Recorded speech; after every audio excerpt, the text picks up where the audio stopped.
Oke, halo teman-teman. Jadi di sini saya akan memaparkan tugas akhir dari pemrograman web lanjut. Saya membuat sebuah web yang berguna untuk para petani menjual hasil pertaniannya, sehingga para petani itu langsung jadi suppliernya. Oke, pertama-tama kita akan mulai dengan mengulas database-nya. Oke, jadi seperti ini desain dari database-nya, di mana terdapat 3 tabel, yaitu tabel pertama adalah identitas mitra tani, di mana ini akan menampung semua identitas dari para petani dan nantinya akan digunakan untuk authentication seperti login. Di sini kedua ada tabel tetapan harga komoditi, di mana tabel ini berfungsi untuk menginputkan data-data dari komoditas hasil bumi yang petani tanam, yang nantinya akan dijual dengan cara menginput pada tabel penjualan komoditi seperti itu. Setelah ini kita akan langsung membahas web yang telah di-hosting. Oke, jadi di sini ada halaman homepage dari web yang telah saya hosting. Di sini berisi informasi umum mengenai web ini.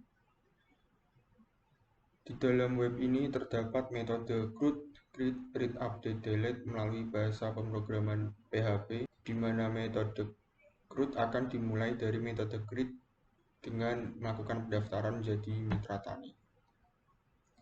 Oke, di sini kita akan memasukkan data-data untuk mengisi tabel identitas mitra tani.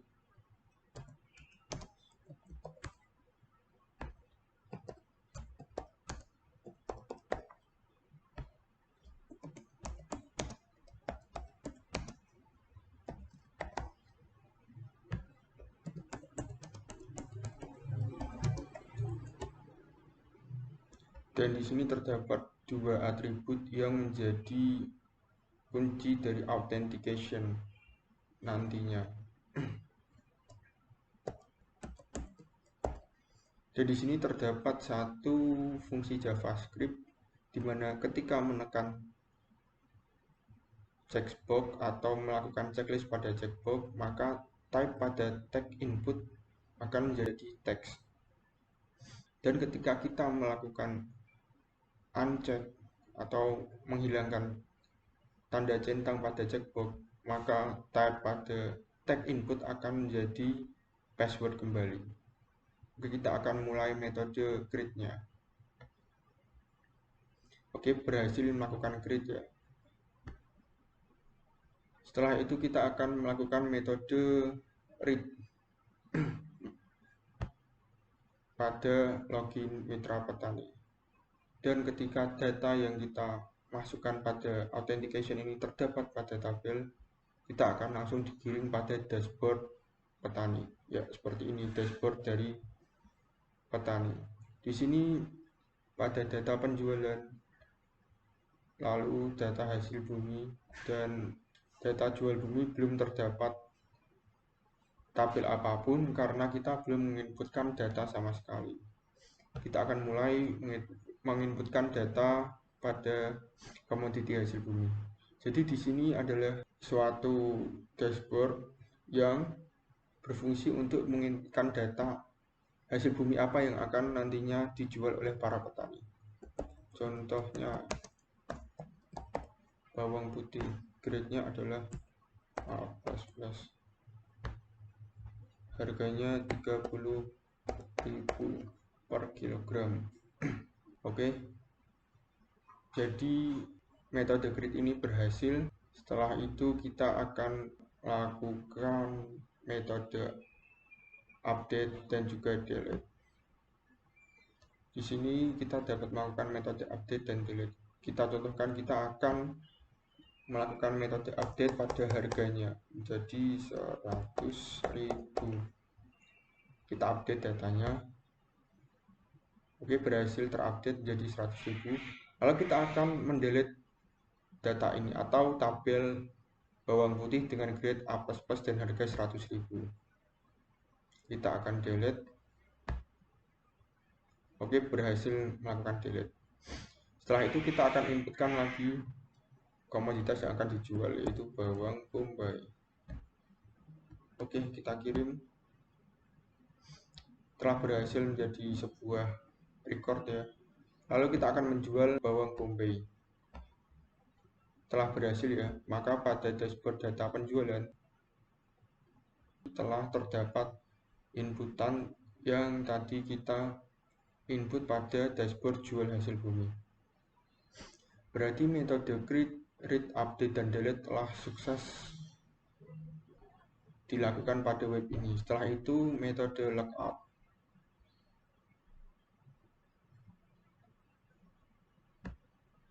Ketika logout akan kembali pada homepage. Oke.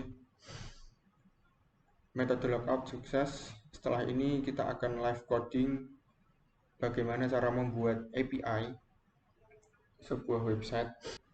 Oke, halo teman-teman. Jadi di sini kita akan membuat suatu API dari website yang telah saya buat tadi. API yang akan kita buat yaitu menggunakan metode create dan juga update saja. Jadi dua fungsi ya. Dan akan kita uji. Oke, berarti API kita harus membuat suatu kelas di package controller terlebih dahulu. Kita namai data API.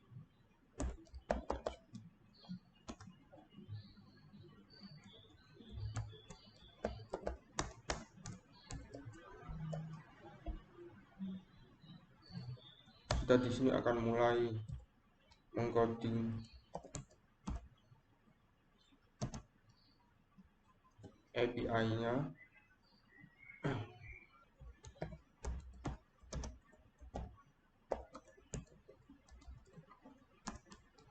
Oke, pertama setelah kita membuat kelasnya adalah kita membuat konstruktornya.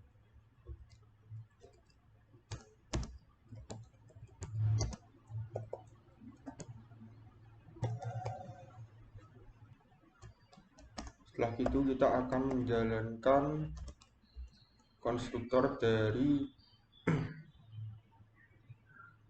superclass-nya, yaitu CI controller.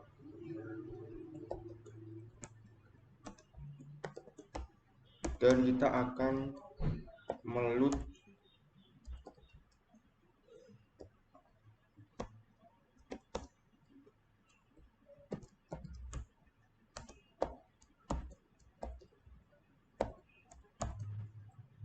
kelas model yang telah kita buat.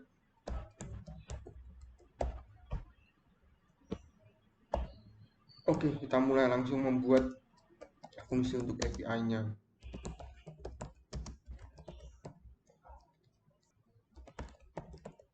Kita akan langsung membuat API-nya, yaitu metode get terlebih dahulu.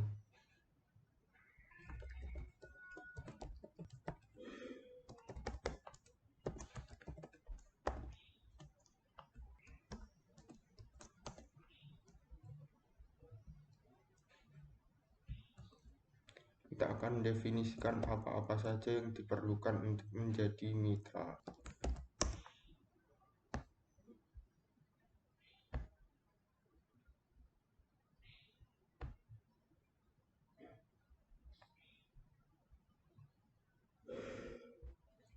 Jadi di sini yang pertama ada nama tani.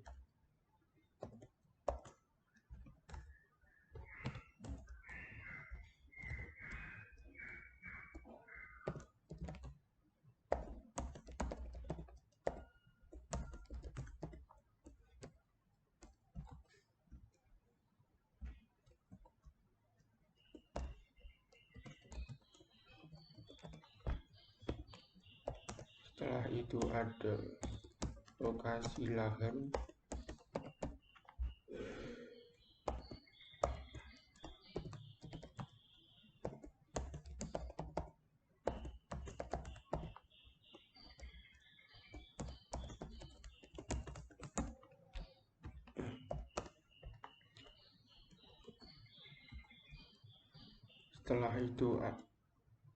Setelah itu ada alamat tempat tinggal para petaninya.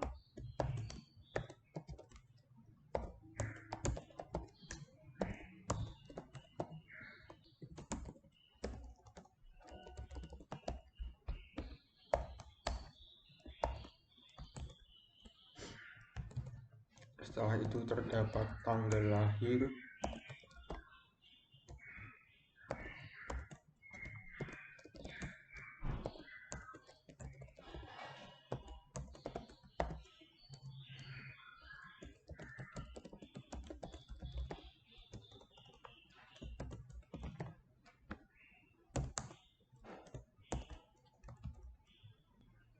setelah itu terdapat nomor telepon dari para petani yang menjadi mitra.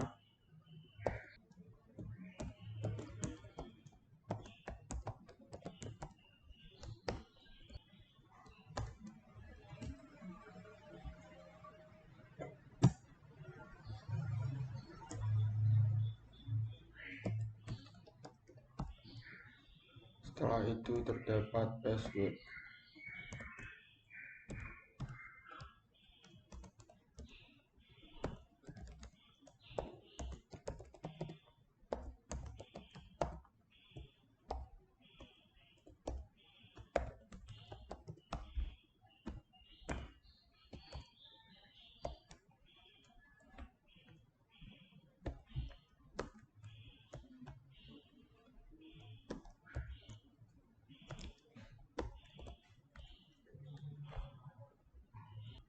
Setelah itu kita akan mengambil instruksi-instruksi yang telah kita deklarasikan pada kelas MyModel. Setelah itu kita akan meload instruksi-instruksi yang telah kita definisikan pada kelas MyModel.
Oke, di sini berarti metode create atau daftar sudah selesai.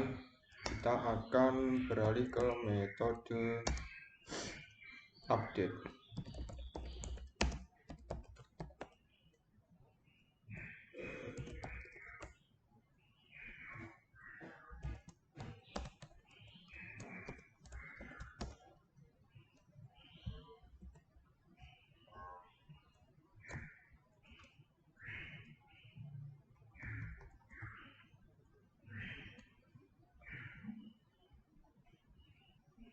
Oke, di sini kita akan definisikan apa saja yang perlu diupdate. Yang pertama bisa mengupdate lokasi lahan pertanian,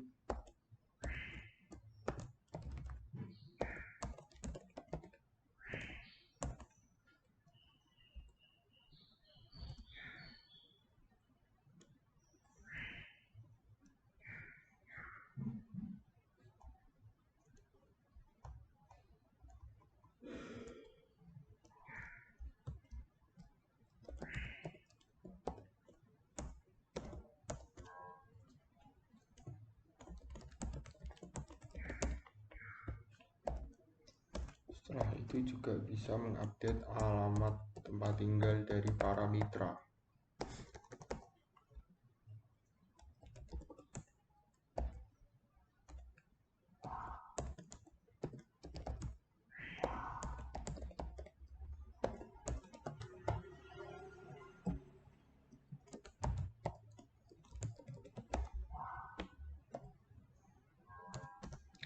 Setelah itu kita akan definisikan di mana sih kita akan update array tersebut, mengupdate data tersebut.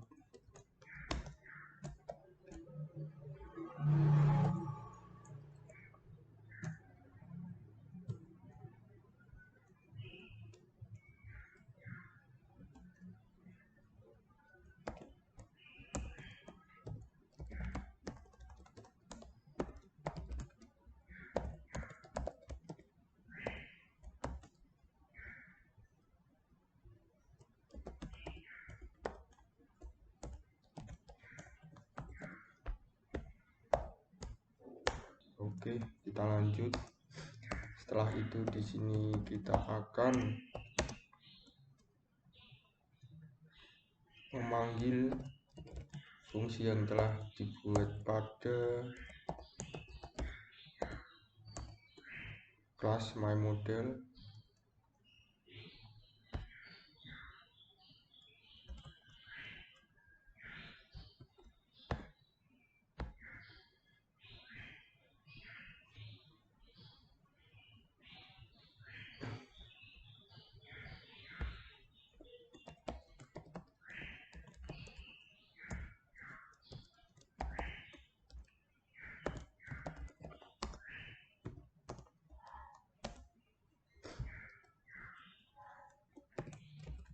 Kita akan memberikan notifikasi di sini apakah data itu berhasil diupdate atau tidak.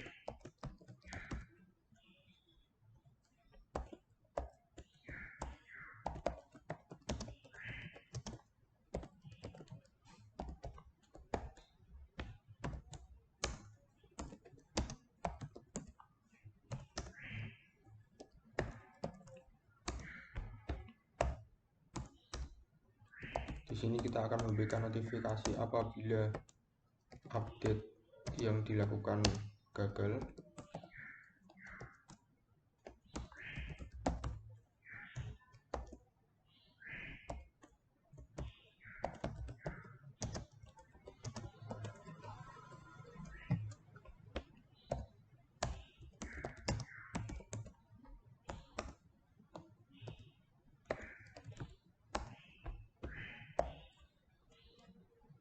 Oke, berarti dua metode API yaitu create dan update telah selesai kita buatkan fungsinya.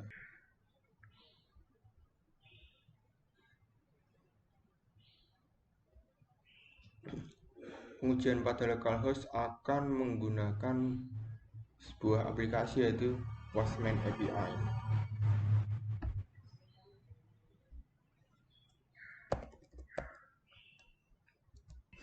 Setelah itu kita akan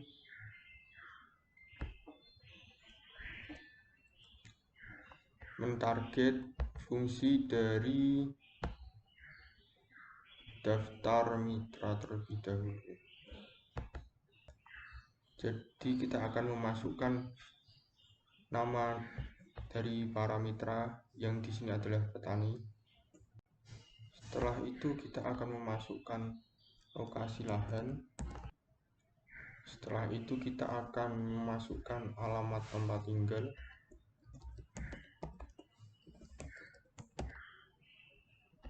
Setelah itu kita akan memasukkan tanggal lahir. Setelah itu kita akan memasukkan nomor telepon.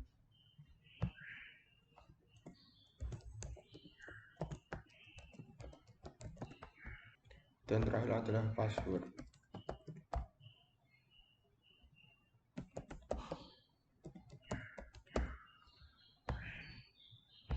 Oke, setelah itu kita akan send. Oke, berarti fungsi yang kita buat untuk melakukan create telah berhasil.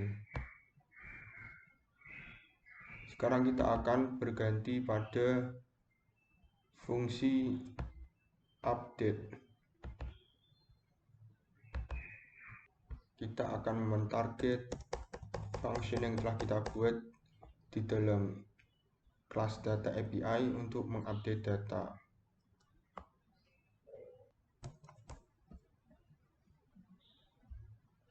Tadi untuk melakukan update data yang hanya bisa diupdate adalah hanya lokasi lahan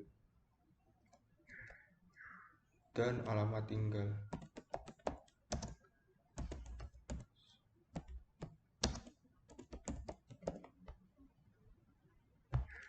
Alamat tinggal.